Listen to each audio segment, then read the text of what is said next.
Welcome to Course in Miracles. Yeah. Thanks for coming. Yes. Good to have you back. Good to be back. Jake did a fine job last week. Yeah. Thank you for presenting. Nobody ran out. All right, that's a good Well, sign. a couple people did. I wanted to, but I didn't have it. I couldn't be so rude. Now you know it's all right. So as usual, when we come to this room, we have an opportunity to wake up. But when we say wake up in a spiritual context, you know, we try to use some terms of the world, because what we're really talking about is, you know, non-linear.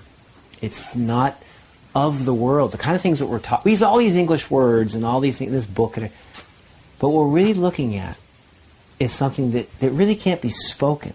Because it's the thing that speaks that we're waking up from. There's an essential hurdle when we are going from words and from material things to what we call spiritual. The best we can do is have symbols or rough sketches and wave our hands in the air and rough out. But then if you're willing, and you can let your ego go quiet for a moment, sometimes these concepts will move you on the inside. Change your perspective. And that is a wake-up. It's a shift that occurs, not that you're inventing something, but you're actually remembering something. Spiritual is what you are. The material is what you've made up. So when we learn something, and we discover something, we invent something, it's always in the realm of duality and materialism and the world. That's where you can do that. No, in spirituality, it's not that at all. When we're talking about a spiritual awakening, you're not creating something. You're not learning something. You're remembering. What you're doing is you're taking your focus off of the blocks, which are the things that you did invent and learn and dream up. That's why the Course says so many times, go still. Be silent. It says the Holy Spirit is heard in silence. Holy Spirit's voice is silent. Well, the ego says, how the hell can you hear something that is silent? Great koan. Great thing to meditate on. That's because it's an undoing. The Course says of itself in the beginning, the atonement is an undoing. So, in this meeting, that's what we're trying to do. We have enough commonalities. We can sit in the same room and we can talk about these things that are nonlinear. We can go beyond the body, beyond the limits of language and body, and touch on what is a spiritual awakening. So once again, we're just going to pick a word. It's just a word. It's in this book. It's all over this book. It's in the dictionary. But we can use it as a lever, as a launch point, to go from the limits of the material, of our habits, to the unlimited spirit that's just waiting to be remembered. This is what we do every time in here. And when you get touched, you know. You know. Yeah. All right, so let's spend a few moments just thinking about this word. It's a tool, for sure. Like most things, the ego can do a lot of damage. But in the hands of the Holy Spirit, it can heal. Same things that hurt by the ego heal via the Holy Spirit. So, this is perception. let's just think about this. What is perception?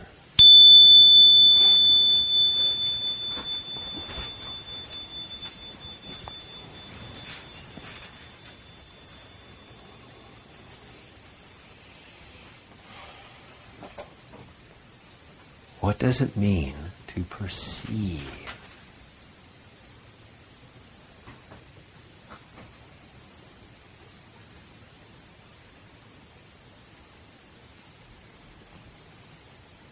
What is happening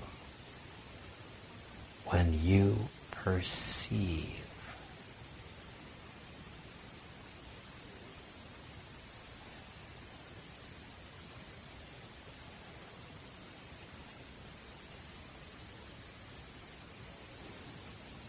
What happens in your mind after you perceive something, when the perception is completed?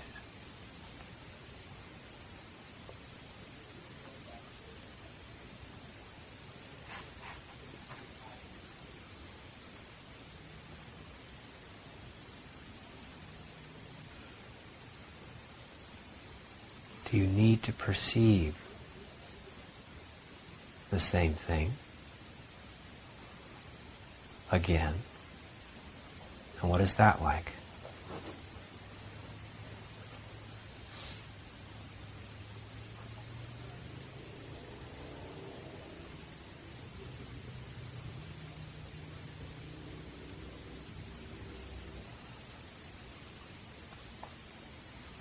And finally, when you perceive something,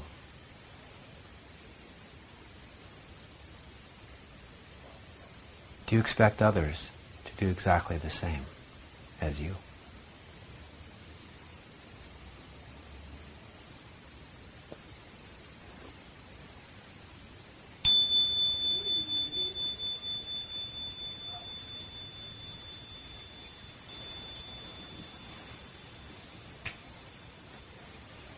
Perception is not a especially spiritual thing after all, is it? Anybody want to tell me? What is perception? What does it mean? Observe? Change of mind. Mm-hmm. There's a change of mind. Mm-hmm. Mm-hmm.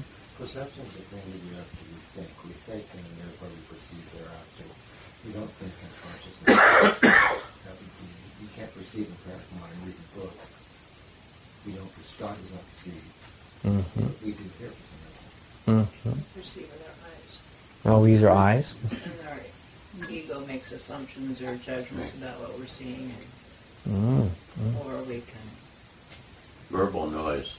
try to think of it in a different way. Mm-hmm. So does perceive come after perception? Yeah, I thought like it's a good perception. Like, you know, oh, you seem extra confident today. Oh, yes, that's a good perception. And you noticed that about me today. You know, you understood on a deeper level. I thought that's what it was. Kind of more like intuition, not so much just my thoughts. I thought, no, I was kind of looking at it from a deeper. When you look at something, and then when you perception, and then you perceive it. Once you get there, it's clear. Mm-hmm.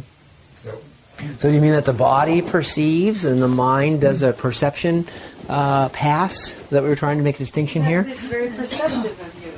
You noticed that I was feeling sad. How perceptive of you. Perceptive is noticing. Because, is that what you're saying? Well, I thought perceived perception was all kind of in the same family. And it was all about understanding things on a little bit more deeper level. Understanding things. See? So now we've got the word understanding in there. You say, oh, what a good perception. Jill says, what a good perception you have. That I'm... Oh, excuse me. Yeah. Well, you know, she calls it an understanding if it's right, and it's a judgment if it's wrong.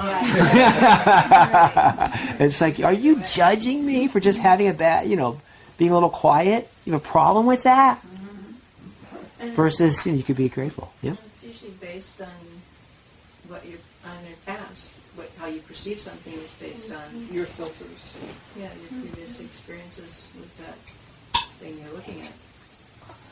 that person or whatever. Uh-huh. How else could you make sense of it? Yeah. How else could you make sense of it Other than your past. Yeah. Other than the things you think you know.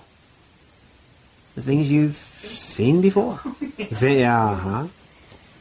Yep. Therefore you are revisiting your past. Drinking your own Kool-Aid, you might say.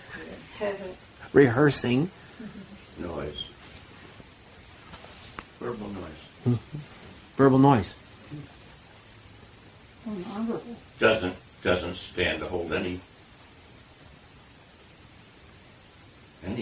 that's worthwhile. It's just something that flips out, ego controlled, and there it is. But I hope I don't let it divert me all the time, because I don't learn anything. Here's somebody who is looking for another way. That's what I hear. Tired of all of these short-sighted judgments that are unsustainable anyhow. If you live long enough, you'll see how something that you perceived one way eventually shows that it's really another way. It's really something else. And it depends where you're at, too, because oftentimes you're perceiving yourself, Yeah. right? I mean, Yes. You're perceiving, like what she said, through your own filters. Yes. So it's almost like it mirrors back. Yes. And when you change, what you perceive seems to have changed also. You're saying perception's unstable. Uh-huh. If not completely subjective. And so not only would it change what Lisa sees one way, Jill will see slightly different, because she's already had one of those and sold it. And you just bought one thinking it was the greatest thing ever. She's like, whoa, you should have talked to me first. She sees it differently than you. So not only is it different from perceiver to perceiver, but it's different from the perceiver itself from 1 month to the next. So are all things in this world. Turns out the only thing constant here is change. The closer you look, the more you see it's actually changing. Okay? So when we What go else? in stages, like in life, Yep. we start changing. Mm-hmm. Mm-hmm. We start seeing things differently. Yes, there's things you cannot see until you change. From your lower perspective, and you get a little higher, you see more. And you get a little higher, you see even more. Like when you're on a hike and you're going up the side of a mountain, and you start in the parking lot with your car, all you can see is the other cars, really. What kind of hike is this? No. 5 minutes later, you've gained 250 feet in elevation. Wow. What's next? Constantly changing as you change. Yes, indeed. Yes, indeed. This is perception we're talking about. Can you not perceive? Can you not perceive?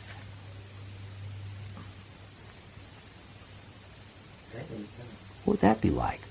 To not perceive. It's noise, right? You say it's a bunch of noise. Yeah. Can you turn it off? Yes. Yeah? What's that like? When do you do that? What's it like? Actually, I find it's very natural. Just turn it off and just be still. Uh-huh. Just go to peace. Uh-huh. I don't need perception, because unless I'm trying to do something which is an egoic event, Uh-huh. Uh-huh. something I have to manipulate with, like something in a curtain, or fix it, or whatever. Interact, manipulate, Yeah. have But I relationship with. prefer, would prefer not to be involved in that. Uh-huh. I'm a prostitute, I guess, in part, because I've been a fix-it guy for a long time. Mm-hmm. And so, You can see a better way to see something. I don't know about Try to enforce it. That's another way. Well, what about, the Course says that we have, it says 3 types of perception. Wrong perception, right perception, and one perception. And but One perception, or holy perception, oneness, where perception is. the quote, there's another way of looking at this. That's what it's talking about. Indeed. Yeah. Indeed. Yeah. Yeah. Yeah. But we don't perceive touchy-feely visual sensation thoughts, right? And we're the big self. Correct. You would go away from duality, separation, and perception itself. Perception essentially is you being in one point, time or space, and you are absorbing or seeing or learning of something at some other point, somewhere else. And in order to take it in, you have to think about it and decide whether it's real or fake or good or bad. And that's that judgment thing. And what else can you draw on from what you've learned before? Thereby keeping what you learned before now, brought it from the past, and informing the present with something that's dead and gone. But you needed to, because you couldn't make sense of this sudden appearance of this person or this thing. Or maybe it's the way I looked at you. So, What does that mean? I think I know what it means. so this is kind of like a mirage at first, and then when you wake Yes. to it, Yep. And then you're so hungry, so that you're hungry, fearful. Got to determine whether it's friend or foe. Is this opportunity, or is this something to be afraid of? You want to decide. That's the way we operate. That's why perception exists. So, we're kind of stuck with it, with the way that we operate, the way our minds work here in the world of duality and separation. We're kind of stuck with this. And judgments come very quickly. The quickest judgments are the ones we think are already right, that we're so certain of. Because of course, anybody with that many tattoos and that many missing teeth probably rides a Harley Davidson, right?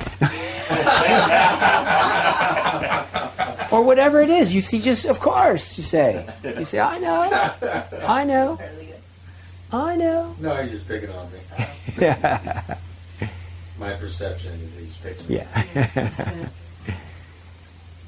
So, the Holy Spirit, in A Course in Miracles, this is no secret to Jesus. This is no secret. And so this book actually knows and will work with our perceptions and help us go from wrong perception to right perception. But we're not going out to no perception, except for in the gifts of silence we will give ourselves. Well, you can have huge awakenings because you disconnect from that which would hold you back. When you can go silent, you can go still. When you can have a miracle, a shift in perception. Often it takes silence just to even have a chance. This is when you can have very large awakenings because you step out of and away from that what is blinding you to right perception. Yeah. It takes courage to stop doing what you think you should immediately do. Yeah, no doubt. Or at least have another look at it. Yes. Yes. So let's take a look at this. Right. Okay, let's turn to text, page 353. John? Text 353. Thank you. If I say the word John, you guys should just say the page number.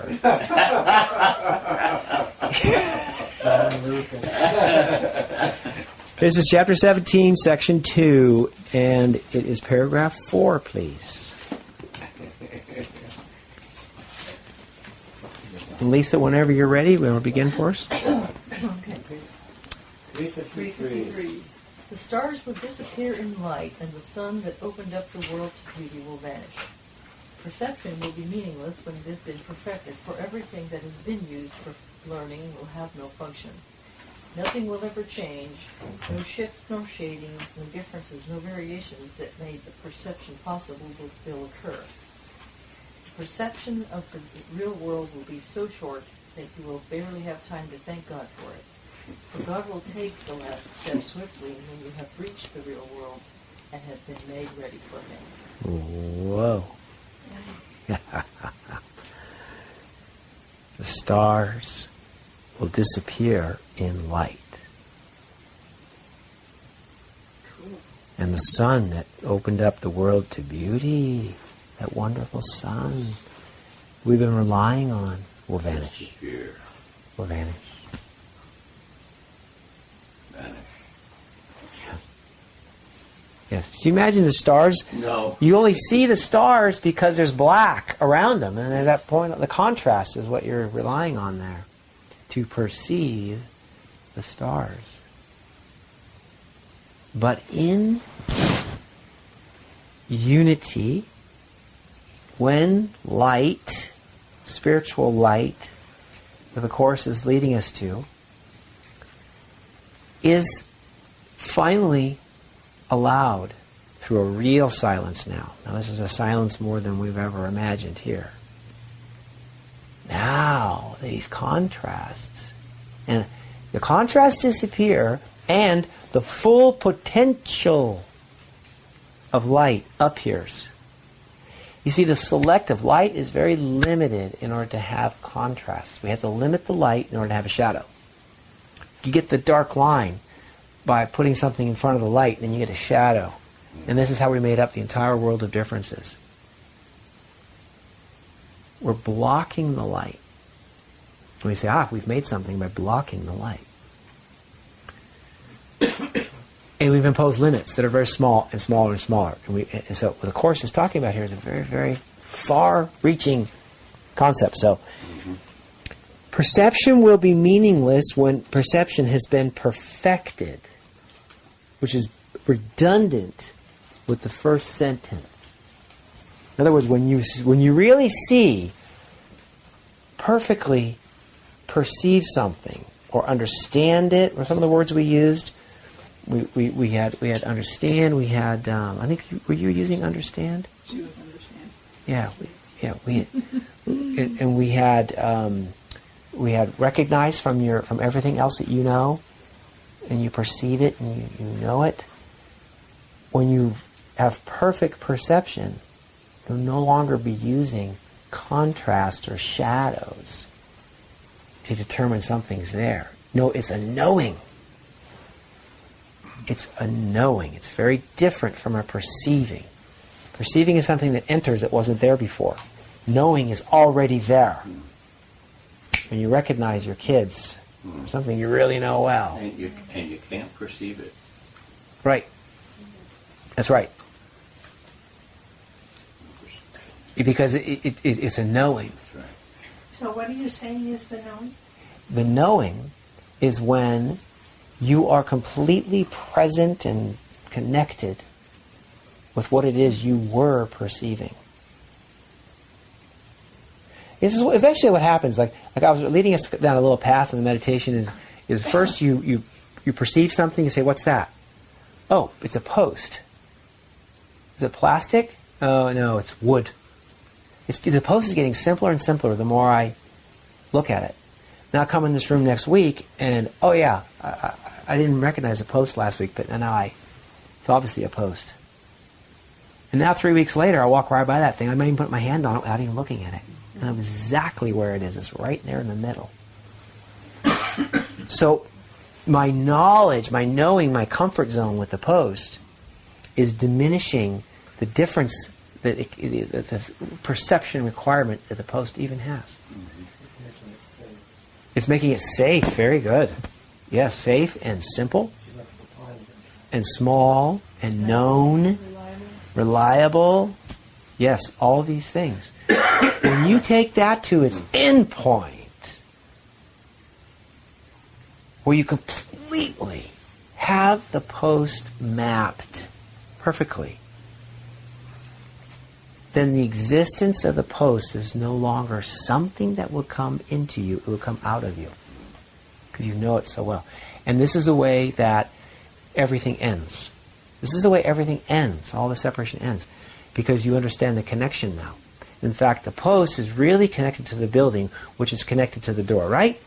Mm-hmm. So if you know where the door is, you know where the post is. Is that true? We no longer need to even look at the post. And the room is connected to the driveway, to the road, which is to your house, which is your bed. So that post and your bed are right now absolutely connected, right? It's getting smaller and smaller and more fixed. Take that to an end point. Your whole life, your whole experiences kind of fade away. Yes. It disappears. Because it's completely known. Yeah. It disappears. That's right, Dick. The whole thing disappears. Now, stay with me here. We're playing with words a little bit. It disappears because it's no longer there to appear. Make any sense at all? Say it again. It disappears because it's no longer there or over there to appear. It no longer appears. Mm-hmm. The post does not appear. The post is. I mean, how many years have been coming to this room? The post has been there every single time I've been here. What happens if it's a fire? Didn't we discuss exactly what that post is? Yes, we. Post? Yes. Okay. Yeah, and Saturday that evening. That's before your time. yes, Saturday yeah. evening post. And this is the same dissolving that when we talked about the post that way, and we, hey Olchi, and we knocked the post down to its name, and then to its parts, and then into the periodic table. Right. And the periodic table is a farce. A bunch of scientific names, really. We knocked that down to those individual parts and so forth. We dissolved the post entirely. It's not even a post. Olchi, has that post been here every time that you've come? She's like, what are you guys smoking? Not a trick question. Not a trick question. Yeah, not a trick question. You just accept that it's there. Are you asking if it wasn't there, would I notice? Yeah, that's another question. That's a whole other question. So, when we go to the end point of understanding, things will disappear because they're known. And already that post is beginning to disappear, and John remembers. When we took it apart and said it's not really so much a post as it is a piece of dead wood. It's not so much a piece of dead wood as it is, carbon, hydrogen, nitrogen. It's what it really is, a concentration of organic materials, frankly. Wood is just a name for that. It's not so much carbon, hydrogen, and nitrogen. What it is a collection of protons and neutrons with electrons in different balances. But nitrogen's a made-up word. Carbon's a made-up word. I thought that carbon was in all the stars and we are all made of carbon, so we are all stars. Good girl, you remember. The carbon enlightenment we had one night. Yeah. Hey, there she is. Hi, Kramer. Car wouldn't start. What's the matter? Car She's in a way. wouldn't Let her arrive. Welcome. I know that's But you can see. You could see when you allow yourself to go past the appearance of the post to what it really is. The post concept begins to disappear. The tree concept begins to disappear, that it came from. Because we know the tree brought in oxygen from the air as it grew, and hydrogen from the water as it grew, and there it is, it's still there. But it's really not a tree, is it? Is it? No. Isn't it its antecedent? Isn't it really what it is of? Isn't that post more what it is of than its current temporary state? Will it always be that? It's like us. Is this always going to look just like that? It'll be dust. Somebody walked by it and rubbed their elbow on it. Like us. It's like us, you bet. Yeah. And everything of the world. And the post is just a little bit less today than it was last week because somebody dragged a little bit of took a splinter off of it when they... That was me. Oh, it was Dick, yep. He admits it. But we can get a little more truthful now, can't we? When we can say that post, including the splinter that now is buried in Dick's carpet at home, from the post, is really not so much a post as it is carbon, hydrogen, nitrogen. So the post is disappearing, is it? Anybody, you guys tracking with this? So can we be branches of that post, in a sense? Well, yeah, in a sense, everything is extended from what we're talking about, which is what it is of. So it's seeing the connection. Yes. How everything is connected. Yes, connected. In time and not in time and not in space, in the moment. Everything is connected. Mm-hmm. Now, everything is connected. Mm-hmm. Yeah. You can use your mind to start looking at it in your eyes and thinking about it, but pretty soon you got to close your eyes, right? And you got to feel it. You got to feel this truth. And that's when we go to what we talk about as a spiritual awakening, because we're going to leave the material obviousness, but the perception is no longer good enough. And we push pretty nicely on that evening, and when we push past the appearance of the post to what it really is, but pretty soon you have to close. You're not really using your eyes anymore, are you? Everybody here know what the periodic table is? Everybody know what that is? You've seen it? 100 years ago. Uh-huh. So that's in your mind. That there's actually nothing on that printed page. All the elements on our known universe are illustrated there, but they're symbols, they're representations. But isn't there just like when you say knowing, Yes. and knowing is knowing? Yes. So isn't there just one knowing? There's only one knowing, Yes. right? And that's oneness with God. Yes. It's what God is. Mm-hmm. Yeah. I mean, if you know that, that's what you know. Yeah. That's the only thing that you can know. Yeah. You That's can't right. know anything else. That's right. not available on Everything this planet. else is though. perception, Yeah. This planet, that's not available. right? That's right. That's absolutely correct. Okay. So it's not about the post Uh-huh. Uh-huh. or any, right? The post- I mean, it is. The post is a part of that. The post becomes, with right perception, using right perception, we can peel back the layers of the post. First we start with the word post, and then we peel it back to tree. Isn't it more a piece of a tree than it is a piece of a building? I mean, after all, it was a tree. And that's why it even has that rigidity and everything, because the tree managed to put all that work into it and made it solid. And so, it's pretty fair. But when you know that none of that's going to be in the knowledge, right? Well, what we're doing is we're using our perception. The same thing that guided us wrong before is starting to guide us right as we try to know what's true. We start to peel the layers back of what's obviously false. Somebody says, oh, that's the building. Somebody might say that. No, it's really just a post in the building. Okay, all right, I'll give you that, because it's true. If you want to look at it that way, we're peeling back wrong perception, which is very limited and simple, to right perception, which is unlimited. And that's why the stars disappear in light. I have an example. Yes? So, many years ago, in '83, there was a seminar called Women, Sex, and Power. I don't know if you know it. It's like a 3-day thing, 200 women. And you spent the whole weekend kind of observing and changing your perception and doing, and at the end, you just walked by and you touched each person and looked in their eyes, and your heart just opened. And you no longer saw that person you just knew them as just another woman or another soul.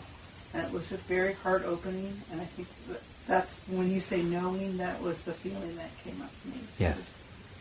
All of a sudden you look at someone, and all the perceptions go away. You no longer see them as that angry woman on Friday night, or that sad woman on Saturday morning. Yes. You just know them Yes. as a soul. It's really hard to do that without 3 days of loving preparation. It's easy to forget, too, when you need to. If you just try, look at the person right next to you, and try to see that person without any of their past. You say, look in your eyes. It's a little tough, because I know you. I've seen you before. Forget everything you think you know. Forget. Yeah. Don't know anything. Don't believe everything you think. You try to look at somebody without any of the past. Look at them right now. Look at that perception dying to get in. That perception is crawling in with answers very quickly. Safety, safety, safety, safety. Right. You'd be quite vulnerable somehow. Disconnected even somehow to see somebody. Just let go of all the past. Everything you know about them. The only lessons help you do The that. ego doesn't want to do that. No, the ego doesn't work that way. As I look around the room, it doesn't want to see things trash or new because there's no safety there. Oh. We discussed earlier, it kind of brought to me the concern of, okay, we know that's a post and it's safe, and what happens, what's perplexing for us is when we have relationships and we change, and the person after 20 years has a different thought about the marriage. So that's where we get caught. Yep, that's right. Yeah, because we were hanging on to something to be a particular form, insisting that it be that way. Now, if somehow, which we're learning with this book, to see what is behind relationship, what's actually behind those eyes, what's really there. Just like with the post, we began to see the similarities with the post and with ourself. At first we were different from the post, but as soon as we got into the periodic table and recognized that we're also carbon and hydrogen and nitrogen, and the post is carbon, hydrogen, and nitrogen, just a little different mixture, it's exactly the same. It's the same thing in there that's sitting right here looking at it. Ooh. When that happens in your relationships, you see what's behind those eyes, not behind that mouth, not what the mouth just said. Big or little. The sameness allows the curing and the healing. Sickness, the sameness. Yeah. The sameness allows the curing and the healing. Now, perception means it only exists when you're not the same. When you're not the same. Perception is of one thing of another thing. And then you have to take it in and you perceive it like a verb. And then there's some judgment and some assessment. That's why I say after you've perceived something, the second time you see it, it's not as much work, is it? Oh yeah, I know you. Good to see you again. It's a little loaded now, though, depending on what you said to me last time we were together. All I asked was for $20. Somehow you didn't talk to me for a week. Yeah. But so perception is this absolutely, we work it, it works us, the world is built on it. And even in this room among friends, and we're all friends, we have a hard time dropping the past, dropping our perception, and just looking at each other. Fresh. Knowing nothing. Can you look at me and know nothing about me? Yeah. You're easy. That's because I keep so many secrets.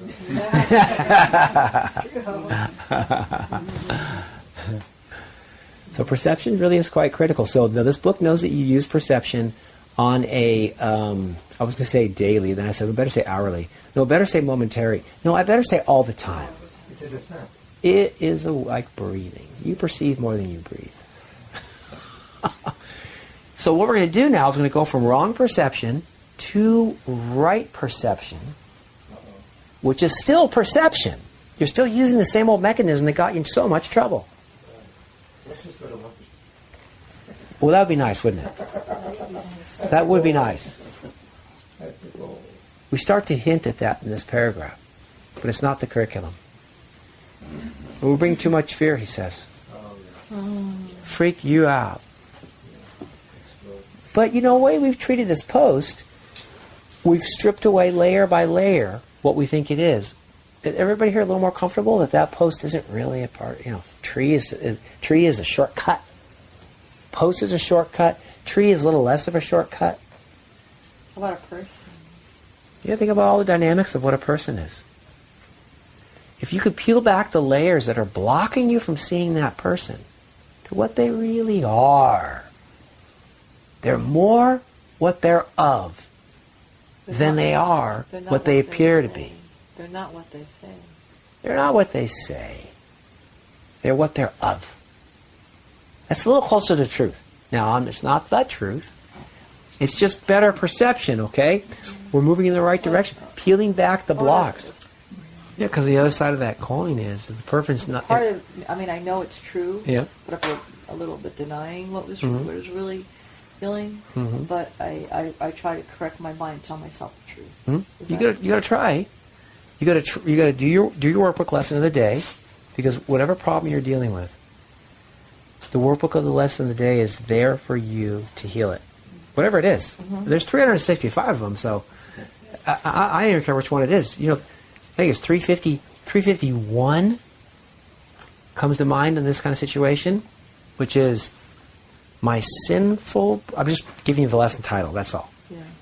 My sinful brother is my guide to pain. Oh, yeah. My sinless brother is my guide to peace. In which I see, I will. Which I see, I will perceive. Or I forget how that goes. But you're going to live with whatever you see. Yeah, it's so much more harmful to me when I believe that I'm seeing something that is not loving. Yeah. It hurts. I get damaged and hurt. Nobody can hurt you quicker or more deeply, or at all. Because then all of a sudden I can't feel love anymore. That's right. And it's like I'm taking myself away from love by having that separate thought that I'm believing about that person. Because love's not justified, and then right? I end up suffering more than whatever I even thought about that person. Because now what even that person is doing. And now you're away from love. Yeah. Love's not allowed. So it's almost like, even to be selfish, I don't even want to do it because I'd be hurting myself more than anybody else. Yeah. Yeah, what you see is what you get, and what you think is what you get. Is my path to peace. Right? Yes, my sinless brother is my guide to peace. And this next paragraph, it really jumps right into what I hear going on, which is the key word for sentences: forgiveness. Forgiveness. Forgiving my thought. It's really, it's quite a paragraph. If you hold on to the thought, then you're making it real. So when we start thinking for two people, we're more screwed up, huh? Yes. Okay, that's what I thought. That was easy. Everybody turn to manual page 39. Page 39. Manual for teachers. Manual for teachers, page 39.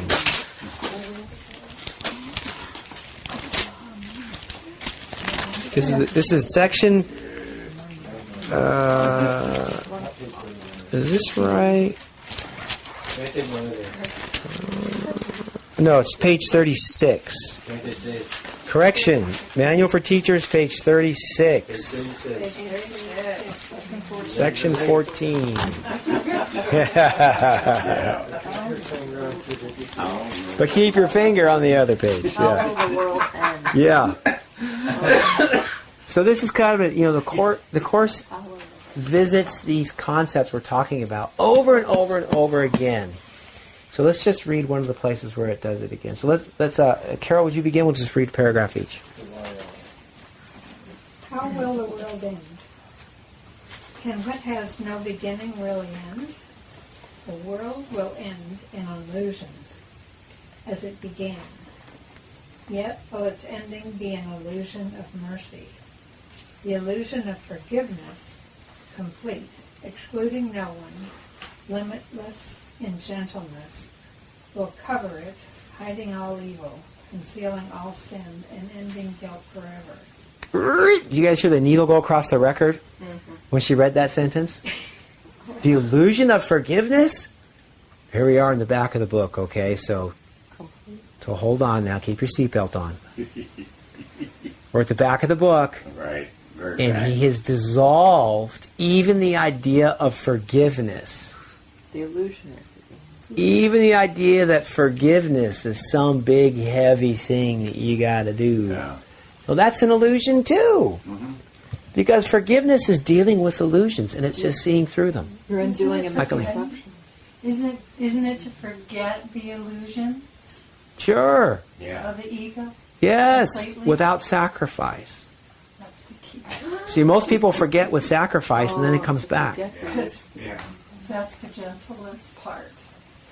It's the honesty part, Michael. We're not willing to be so honest as to forget honestly. Instead, what we do is we try to forget, and we hold the pain, keeping the pain as real, and try to forget the instance that came about.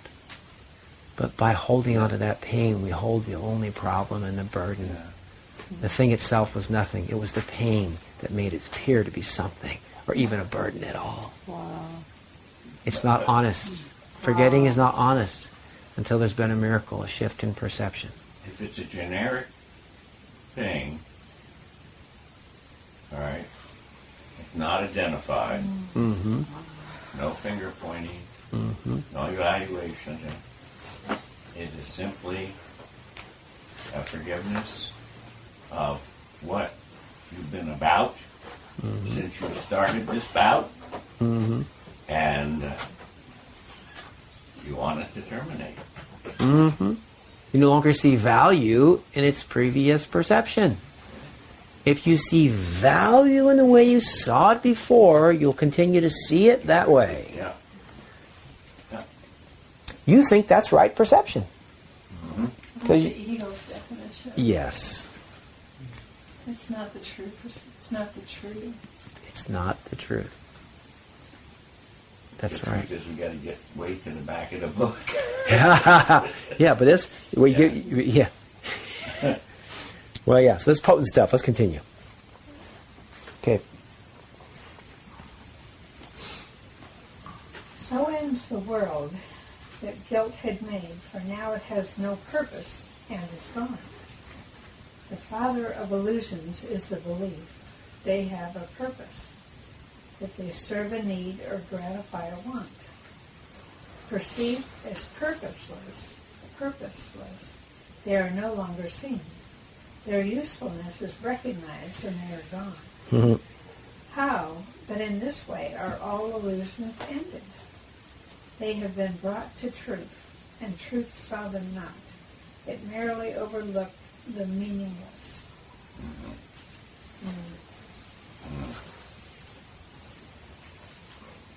Jason or Claudia, when you're ready. Until forgiveness is complete, the world does not have a purpose. It becomes the home in which forgiveness... Wait, I think you skipped a word there, or added one actually. Oh. Read that again. Until forgiveness is complete, the world does not have a purpose. Yeah. That's why this book is written the way it's written. It will trip you up so that the true message will come through. Because if she tried to make sense of what she just read, she couldn't. So you added the word not. Read it again without the word not. Until forgiveness is complete, the world does have a purpose. There it is. See, the Course in Miracles student says the world has no purpose, so it must say not. Yeah. Tricky, tricky, tricky. So there's an entire lesson in that one sentence. That's right. It's defining forgiveness and giving you what forgiveness has to do, what it works with. Wow. The world.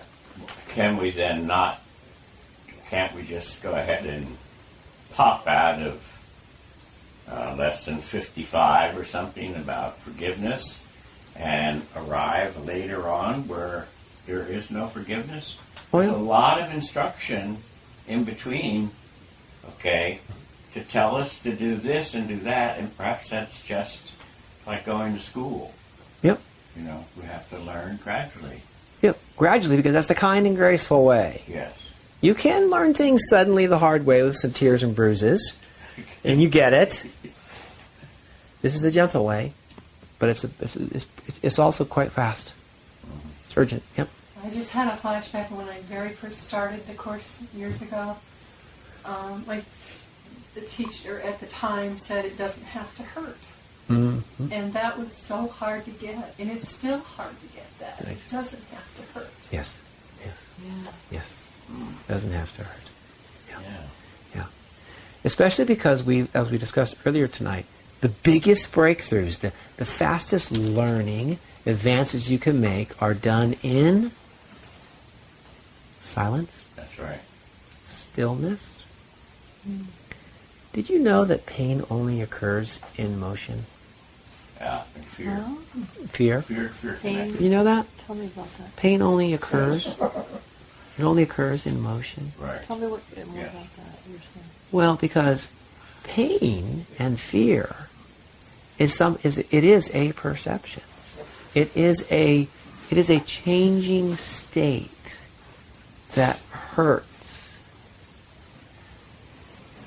When you get still, even in great pain, it doesn't hurt. Wow.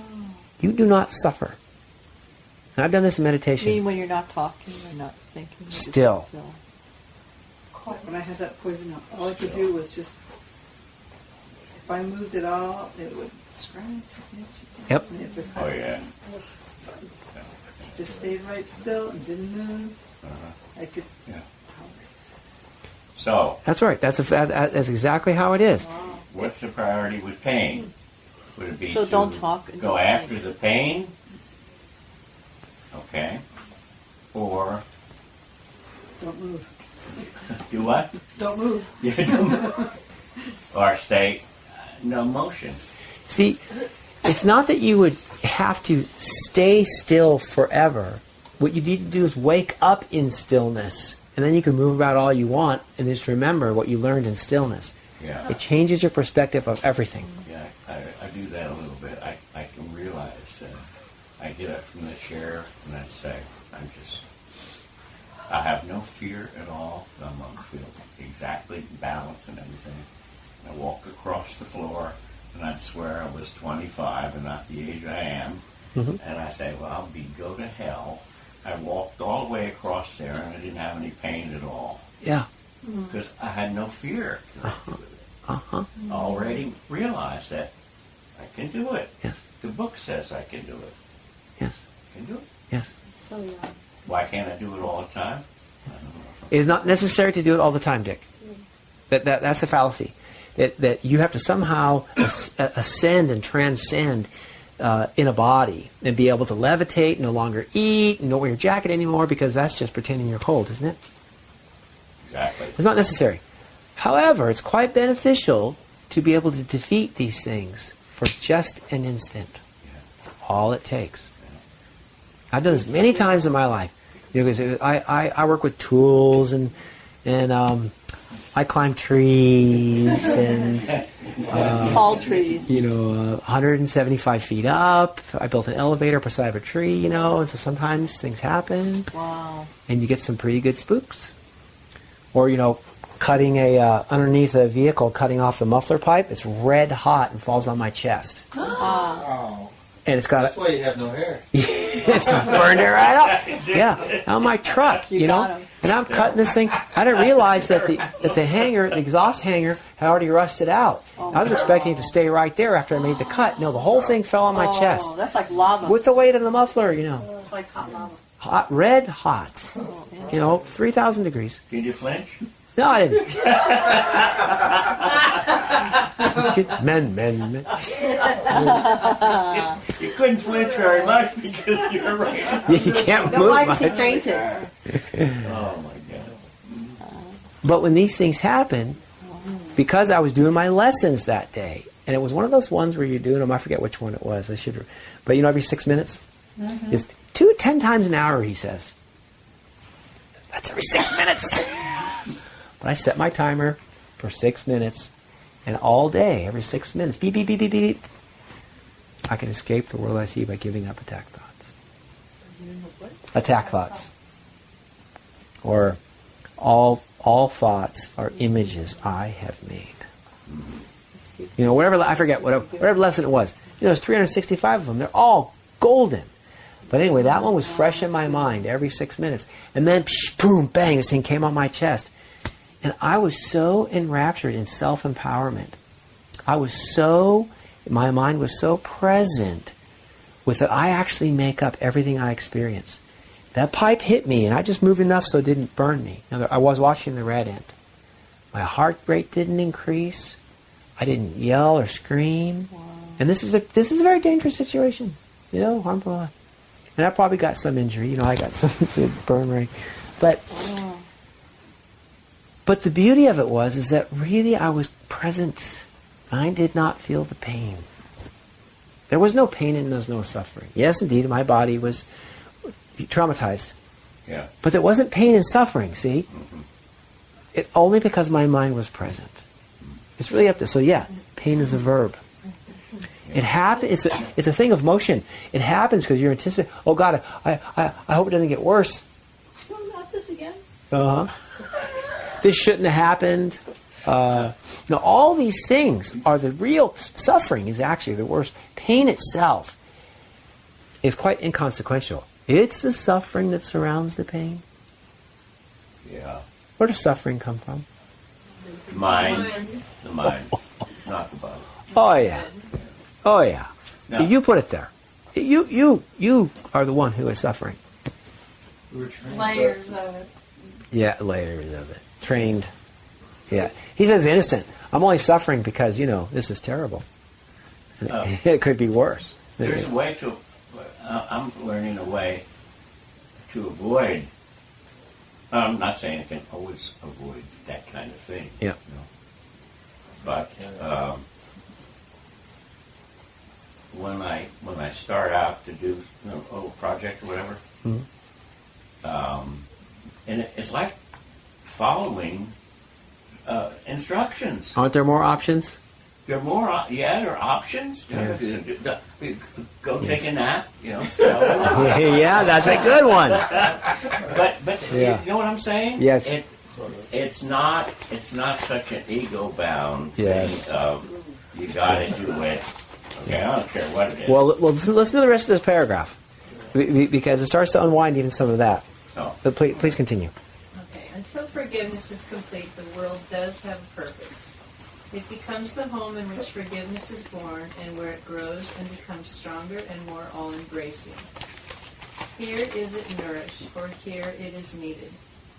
A gentle Savior born where sin was made and guilt seemed real. Here is his home, for here there is need of him indeed. He brings the ending of the world with him. It is his call God's teachers answer, turning to him in silence to receive his word. The world will end when all things in it have been rightly judged by his judgment. The world will end with the benediction of holiness upon it. When not one thought of sin remains, the world is over. It will not be destroyed, nor attacked, nor even touched. It will merely cease to seem to be. Remember, this is the end of the book here. The word sin has been worked over quite a bit. And we learn that sin is not the sin that I grew up with in my Catholic training. No, sin is just another word for separation. So we read that sentence again, the world will end when not one thought of separation remains. Like the post. The post was seen as the same as me. Now the post, it's kind of disappearing a lot. The separation is disappearing the more we look at it. Yeah, let's continue. John? Certainly this seemed to be a long, long while away when not one thought of sin remains. One thought of sin remains. appears to be a long-range goal indeed. But time stands still and waits on the goal of God's teachers. Not one thought of sin will remain the instant any one of them accepts. Any one of them accepts atonement for himself. Mm-hmm. It is not easier to forgive one sin than to forgive all of them. The illusion of orders of difficulty is an obstacle the teacher of God must learn to pass by and leave behind. One sin perfectly forgiven by one teacher of God can make salvation complete. Wow. Can you understand this? No? No. Mouthful of words here. It is meaningless to anyone here. It is the final lesson in which unity is restored. It goes against all the thinking of the world, but so does heaven. It's a pretty potent paragraph here. But it's also good news, isn't it? Yeah. It says you don't have to get it all, every instance of separation. Just pick one. One sin perfectly forgiven. One sin perfectly forgiven. And that post will do. The post will do for all of us. It will serve this job for your enlightenment and your awakening.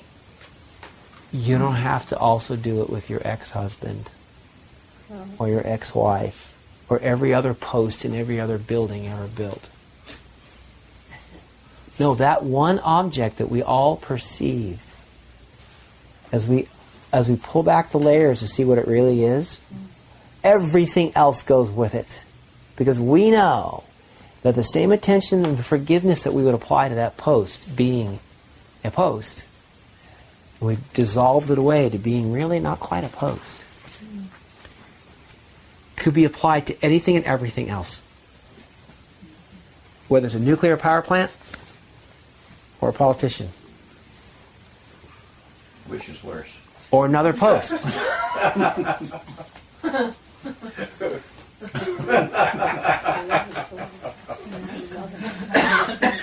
Taoists would say the politician. This is how free you are. Yeah. This is how not a victim you are. This is how close you are to your awakening. The alternative is, sorry, that post is that post. In the next door, in Ray's house, he has posts there. You have to go sit and meditate with them for 3 years until you get it. And then there's more posts beyond that. I don't know when you're going to be done. Good luck. Excuse me, I lost a note here. It said the world will end when not one thought of Sin. sin, But you should type separation. separation, Yeah. exists. Yeah, Okay, thanks. that's right. And then the rest of the paragraph describes you don't have to go and do it with every example. Just pick one thing. Pick an easy one. The post is pretty easy. I'm volunteering the post. You can have lumber enlightenment. It sounds like a title for a good book. Yeah. Lumber Enlightenment. Yeah. There might be a lot of carpenters who pick it up. You're right. After all, you can. You can apply the things that we're learning to that post and awaken. Because everything else you would perceive would apply. The same rules, the same maneuver would apply, and you'd be free of what it was you were defining as your biggest problem. And also what you were defining as the one reason why you need to stay alive and you need to stay in this body. And you can't abandon this precious thing. You can't live without you. Same thing. Same thing. All things of value in this world will maintain the world, and you in it. And none of them can be truly enjoyed as long as they have some hold over you. Wow. Yes. There's so much more freedom than the freedom that we've tried to carve out for ourselves here. That's why it says, and when we're back in our reading, it says it's really good news. It says the stars themselves will disappear in light. This is really good news. The ego says, no, it's horrible. I love seeing stars at night. That gives the twinkle, twinkle, each one, you can count them. It's great fun. One of them's a wagon wheel, the other one's a dragon. Oh, it's great. Don't let them go. So much more. Yeah. Okay, let's continue. Number 4, right? Yes. The world will end when its thought system has been completely reversed. Until then, bits and pieces of its thinking will still seem sensible. The final lesson, which brings the ending of the world, cannot be grasped by those not yet prepared to leave the world and go beyond its tiny reach. What, then, is the function of the teacher of God in this concluding lesson? He need merely learn how to approach it, to be willing to go in its direction. He need merely trust that, if God's voice tells him it is a lesson he can learn, he can learn it. He does not judge it either as hard or easy. His teacher points to it, and he trusts that he will show him how to learn it. That's how to make progress. Everything upside down, reverse, that's how you have to see it. And just trust. You can. It's the only way you can get beyond your small thinking is when you do these lessons, you trust that because you're the one reading the book, it's right for you. And if it touched your heart at any point, you're on the right track. Let it take you the rest of the way. You obviously don't know how to do it. If you did, you wouldn't need the book. Let it take you. It's that generous and that powerful. We created it. Yes. And left it as like a breadcrumb to follow, to return to your peace. It's for you. You wrote the book for you. Take it. Yeah. Don't try to understand it perfectly. Don't try to get it perfectly. Let it do its non-linear magic. Yeah. Let's continue. Mario? Paragraph 5. Page 37. The world will end in joy because it is a place of sorrow. When joy has come, the purpose of the world has gone. The world will end in peace because it is a place of war. When peace has come, what is the purpose of the world? The world will end in laughter because it is a place of tears. Where there is laughter, who can no longer weep? And only complete forgiveness brings all this to a bless the world. In blessing it departs, for it will not end as it began. To turn hell into heaven is the function of God's teachers. For what they teach are lessons in which heaven is reflected, and now sits down in true humility and realize that all God would have you do, you can do. Do not be arrogant and say he cannot learn his own curriculum. His word says otherwise. His will be done. It cannot be otherwise. And be you thankful it is so. It's actually quite a commanding paragraph. He's got his finger out saying, If I had to depend on myself, never make it. yeah. It's like, listen up. Here's how it is. And it's good news. Okay, let's turn back to tonight's reading. Page 353. In text. So he says, the stars will disappear in light. The sun that opened up the world to beauty will vanish. Perception will be meaningless when it has been perfected, for everything that has been used for learning will have no function. Does that make sense? See, everything that has been used for learning. Okay. Yes. Now, remember, it makes sense? Remember, learning means that you don't know. learning is kind of like perception. Right. You're learning something. Something on the outside is coming in. So when you get finished, you don't you don't know anything. I mean, that's kind of a paradox, isn't it? Well, there's nothing to know. There's sure as hell nothing to learn.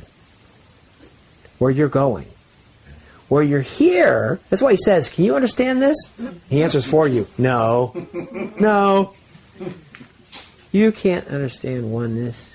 You can't, it doesn't even sound like a good idea to you. That's like when we went around the room once, we did peace. What's peace? And we discovered that more than half the people really were a little uncomfortable with truly being peaceful all the time. Kind of scary, boring. Some people, and then we recognized some people had never actually been completely at peace. What we're talking about. Never actually been there. Not actually been there. Yeah. So, when you look at this, he says, perception will be meaningless when it has been perfected, for everything that has been used for learning will have no function. Learning is this artificial, you don't know, you're small, something else knows and is big, and will control you. That's the world of learning. Publish it and give you a textbook in class. There it is. You think that you go to that class, read that textbook, and then you're better off. Well, in this world, you are. It's the rules. You get paid more. Well, you paid more. You're safer. Got a piece of paper. You got a piece of paper and a job behind it, and a career with a retirement. Isn't that the goal? Wow. So perception is a lie. Well, it's the world. Well, yeah, perception is perfect lie. It's upside down. It's the perfect lie, though. You see? When you're perceiving with the intent to gain value, it's the perfect lie. Because as you do it, it seems to give you something. So you keep it up. Yes, and you do it over and over again. Now us here in this room, somehow you in this room found this wanting. This whole procedure of lying to yourself was seen somehow. I don't know how you did it. Everybody did it in a different way. But somehow you in this room decided, I could keep going, doing. I could read another self-help book. I could get another degree. Cabrillo, it's cheap. They got classes. You could be there right now. Yeah. Not sure that's going to really work out. There's something else going on. You got a hunger for another way.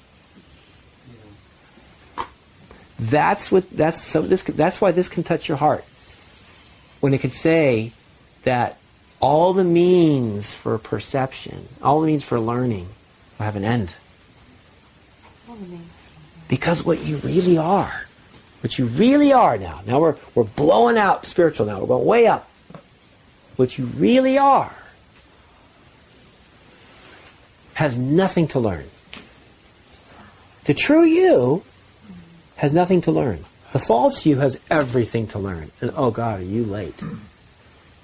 Oh, you have so much more to do. You'll never do it all, will you? Not in one lifetime, not in a million lifetimes. Oh, I get tired just thinking about it.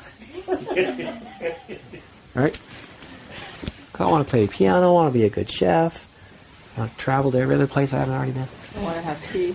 Oh, it's tiring. And I want to learn how to use, the new app on my phone. Program my DVR so that I don't have to miss another episode of Seinfeld. Wow. Whatever it is, it goes on and on and on. Here. Course says, this is not the real you. The false you is a great game. There's nothing wrong with it. Unless you identify with it. And now you get tired and tired and tired. And you're beaten up, hurt, you'll get sick. You will get pain. You'll have pain. And you will suffer over that pain. Samsara. Forever. That's what this game is. But somehow you in this room decided, I don't know, I think there's something else. I don't think I have to do this. What's the other way? That's why I read this book. And I have that same hunger. I see through it. Somehow I see through it. I have a question. So Yes. there's also the other side where you actually don't want anything. You don't want to learn, you don't want to hear, you don't even want to travel to some extent. And yet you still didn't find the way because it's like, you know, just, I don't know, like a brother or sister of wanting everything. You don't want anything and yet you still lost. Yes. Yes. This is actually a necessary passage. And now, it can be confused with depression as well, so stay with me here. Yeah.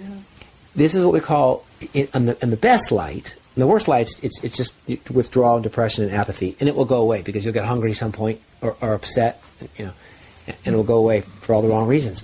But on the best light, in the best light, you know, you don't see value in it. So it doesn't attract you. You no longer think that the world holds the key to happiness. I don't care how many treats or money or trips or people or lotteries you win. It ain't going to cut it. Give me a page of Course in Miracles over that any day. Right? All right? So when you're in that place, but still yet you don't quite know what God is. I know it ain't the world, okay, so I'm not going to go running around trying to make things the world doesn't interest me. Flatline. You can't interest me in the world. And yet, I don't really know where to go because I can't see God. I don't know how to be enlightened. I don't know how to actually effervesce in joy. I'm somewhere in the middle. I don't know how to identify myself anymore. Uh-huh. What am I? That This is called Fit in. Yeah. Don't fit in. Or find values in people's conversations. Yes. Or interest or parties. Yes. In the best light, this is what we could call the dark night of the soul. I know the world is not real, but I don't know God. You gotta pay the rent. And I'm still got to pay the rent. You got it. This in-between land. And you can't, I'm not going to go back because it's valueless. And I really can't go forward because I don't know where to go. Yes. I don't know what to do. I don't know how to be that. It's very important. It's a required passage. Don't be afraid of it, is what I'm saying. Don't be afraid of it. You don't have a choice. I'm just speaking to the choir. Because if you're there, if anybody of you are there, you don't have a choice. We can talk about it, but you're going through this passage.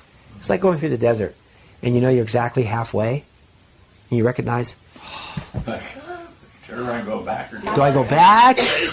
I'm halfway. You feel like you're just up there one end. I left there for a reason. There's so much work to get back there. Besides, when I get there, I would just turn around and do this journey again. I'm not going back. And yet, oh my God, what am I doing out here?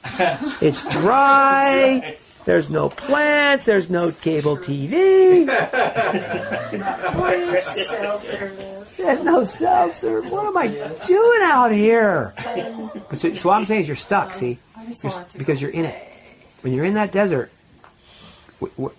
I'm saying be encouraged because this is a required passage and it's absolutely glorious, the passage you're making, but you can't make it without stripping away your addiction to all the things that block it. Your addiction to all the things that block your spiritual awakening. It's the things that block the light. The light itself is perfectly shining. But you have blocks that don't allow you to bathe in its warmth. This dark night of the soul, this passage of release without knowing what to grab onto, that in-between land, that is part of the spiritual awakening that has an absolutely glorious dividend. You will be clean when you return from the desert. You will be clean when you return from this dark night, this emptiness that is the dark night of the soul. You went in quite dirty. You had all the attachments of that which you decided to leave that was valueless. All the burdens and weight of your past were weighing on you. Because they were who you were. They were your identity. It's who you thought you were. You believed it with your heart and soul.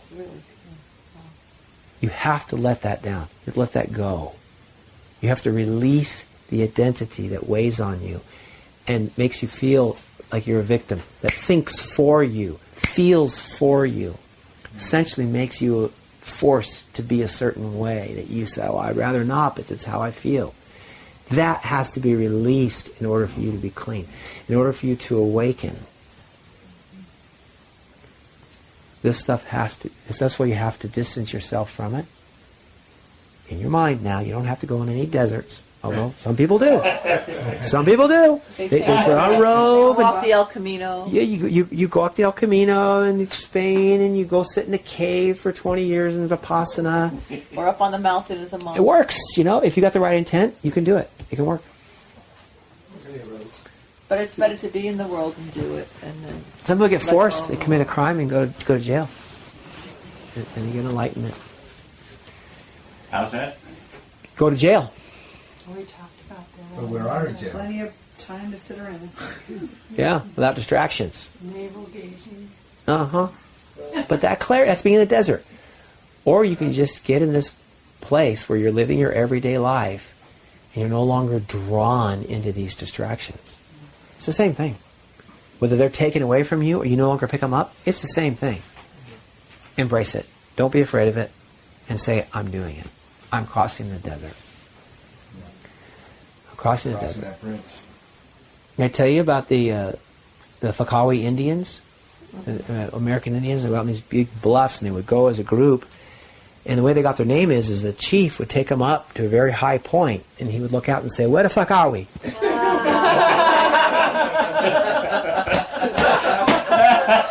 It's up to you guys right into that one.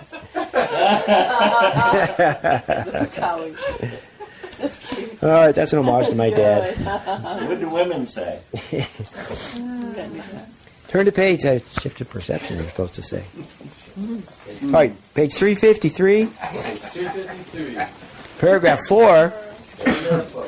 So now you got it. Now, right? We got a little background of this sentence. Sentence 2 says, "Perception will be meaningless when it's been perfected." When perception is still working overtime, it's got lots of meaning and use. If we have to look at the post, in order for you to get to the door, you got to put your hands out and make sure you don't hit the post. You really need perception, right? Please don't turn the lights out because I don't want to have that post in my face trying to get out. They need perception. So it's got lots of meaning. Okay? And look at this sentence. I'll tell you, there's so much in every single sentence. Perception will be meaningless when it's been perfected, for everything that has been used for learning will have no function where you are going with your awakening. Nothing will ever change. No shifts or shadings, no differences, no variations that made perception possible will still occur. What it's talking about is nothing will shift and change outside of you. Mm-hmm. This is paragraph 4, middle of paragraph 4 on page 353 in the text. You got to go into the text, yeah. So what he's talking about is end of victimhood. The end of things happening to you. Without my attention. Good. This is the change that occurs. A much richer place. There's no more need for learning. Your capacity and your appetites will all change with it. It's not what you think now. Not how you think now. Okay. Get this. The perception of the real world will be so short that you'll barely have time to thank God for it. But it'll be like this. Oh, thank God. God. That's what it's going to be like. That was fun. That was fun. That was fun. What's next? Just like that. Just like that. Just like when we look at this post and we can see through it now. That's when you start valuing the valueless. When you let go of any attachment, anything that you value. Is that what we're talking about? Except the words are a little backwards there, but yeah. When you value the valueless, you're hanging on to something. When you stop valuing. When you stop valuing the valueless, that's right. And you're free of it. It doesn't have a hold on you anymore. It's not forcing you. You don't end up with thoughts and feelings that you'd rather not have. Oh. Because you recognize that they came from you. Like standing in the mirror, and you say, what is blocking the mirror? Wait a minute. I get it. I know what it is. It's over. The gig is up. Wow. Wow, that was cool. That was good. Thank you. It's just, Yes. it gets mirror as will never obvious be the as same. that. It's That's good. just like that. Speak still. Say that again. And it's never be the same again. And as soon as we get suffering or lose our peace, it's because we're valuing something. Yeah, and you're getting drunk on it. We're getting drunk or we're valuing it or thinking that's important for our happiness. With the workbook lessons applied to each of those things that where your happiness has disappeared, that's when you do the lesson. That's where the miracle is hiding. Isn't the thing when you think happiness has disappeared? That's where the work is. That's where your enlightenment is waiting for. That's What? where the miracle is next It's in the to. barking. It's in the barking, exactly, buddy. I'm telling you, right there, the thing you were hiding from, the thing you're resisting the most, is your way out. Yeah. The thing you think was locking you in is the thing that is your way out. Yes. Because right there is where the miracle is custom made for you, for your awakening. Next to every shiny. You don't need awakening when you're laughing so hard you can't see straight. So that is the true fountain of youth.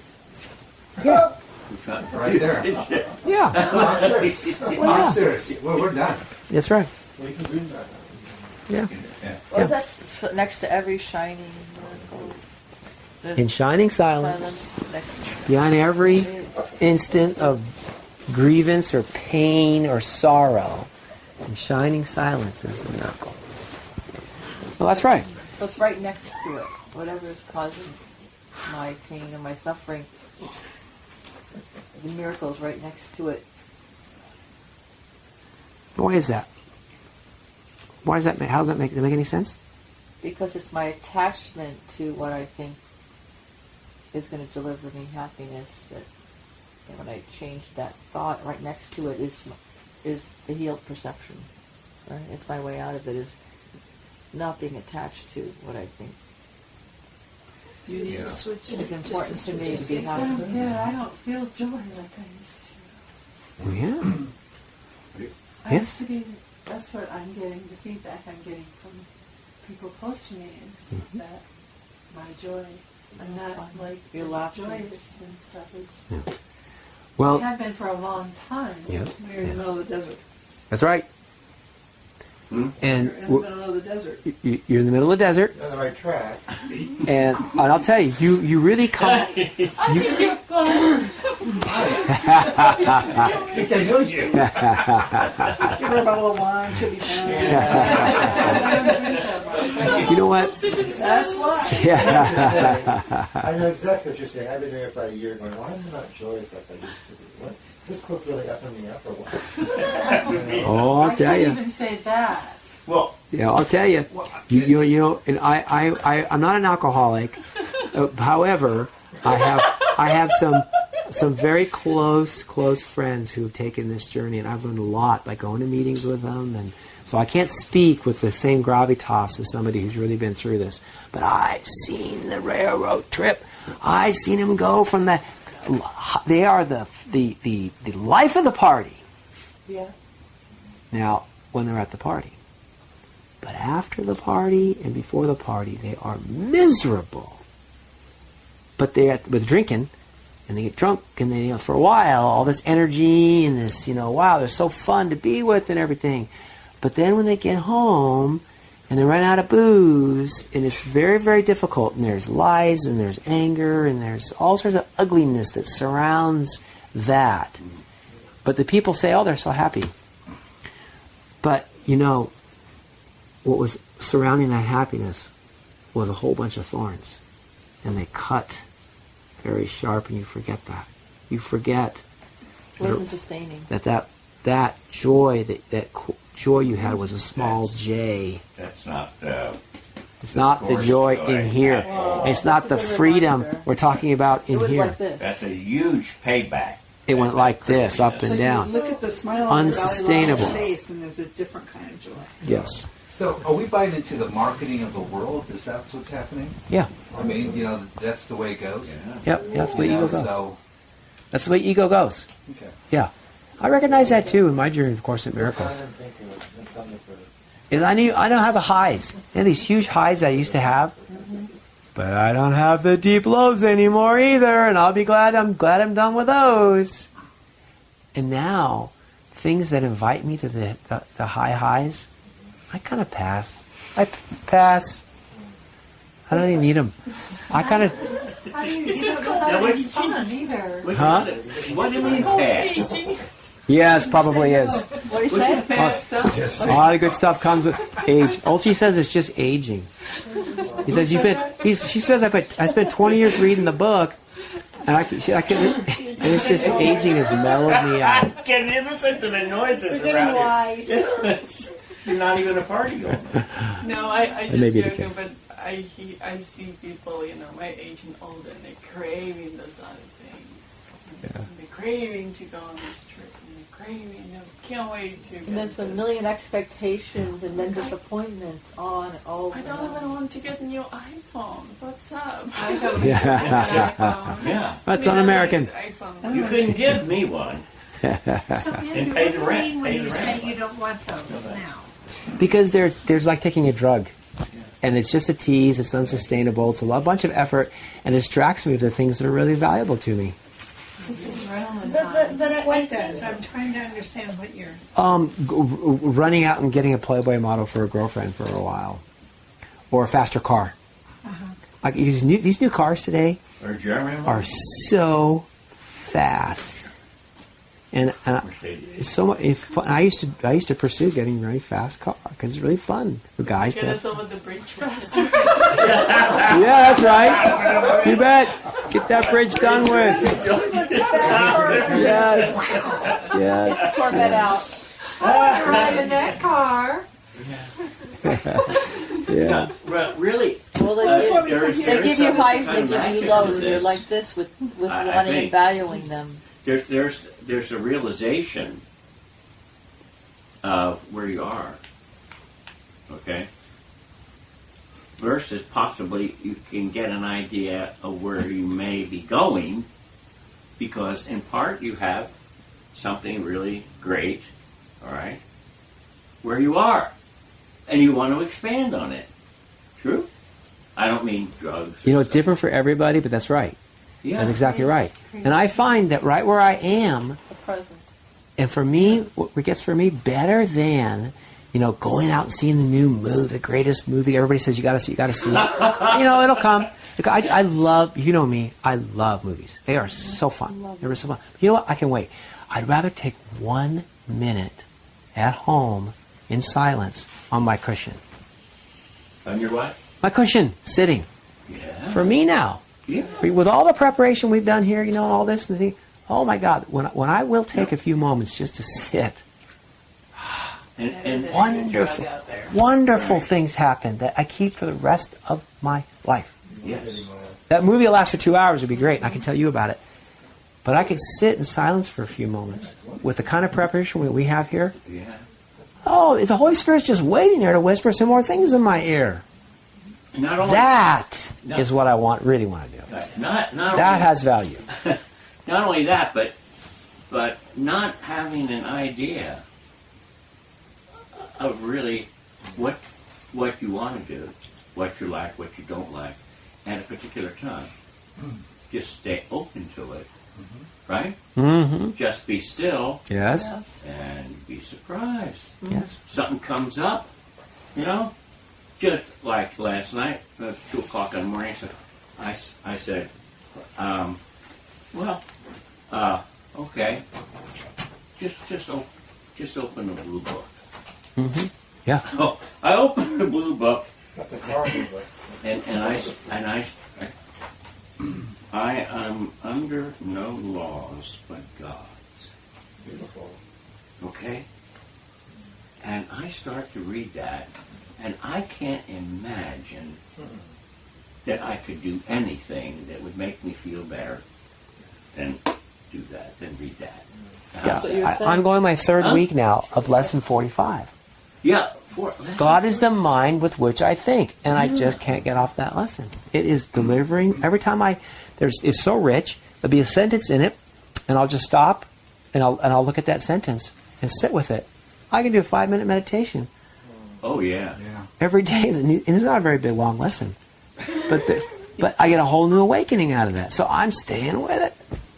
It's just so rich. Well, I have 365 days Yes. and 365 lessons. Yes. Because I'm trying to follow the Good. groundwork. And this would be the 6th time.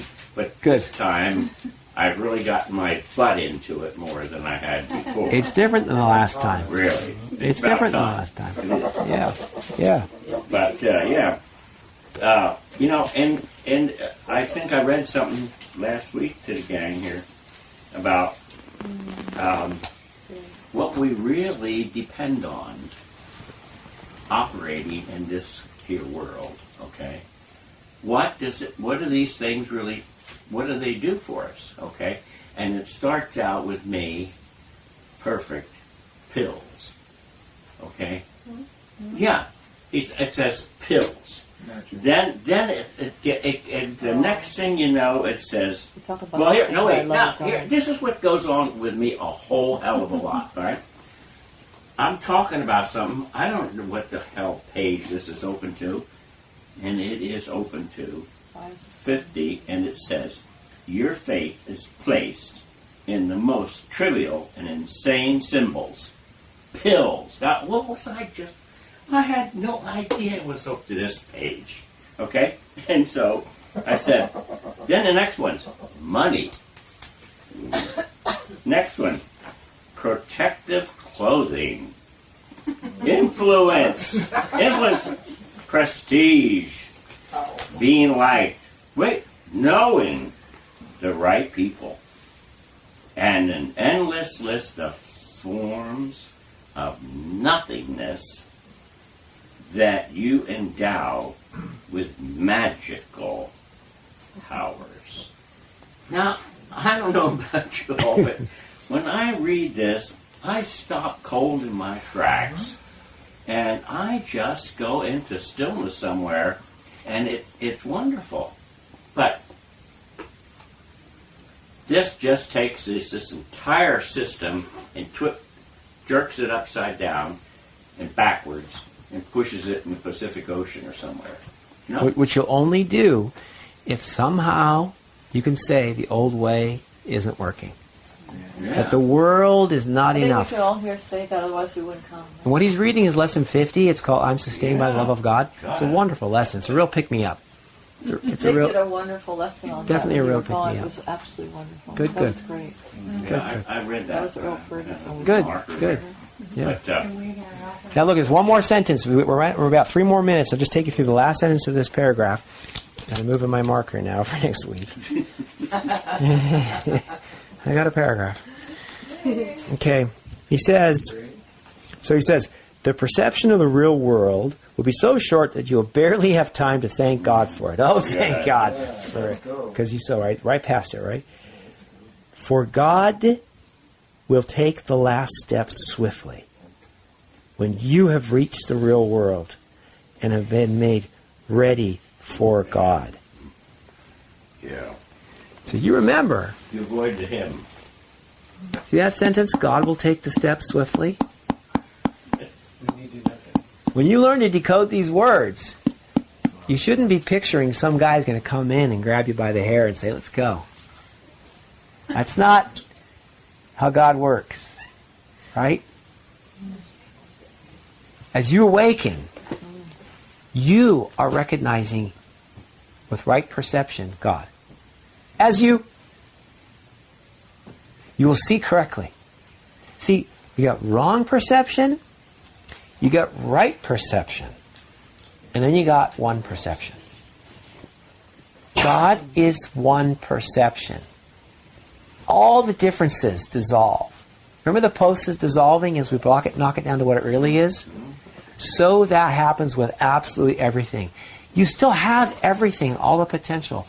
But because the truth is with you, because you have right perception and is delivered, right perception is delivered, the one perception, you are free now. You're no longer a victim to anything ever again.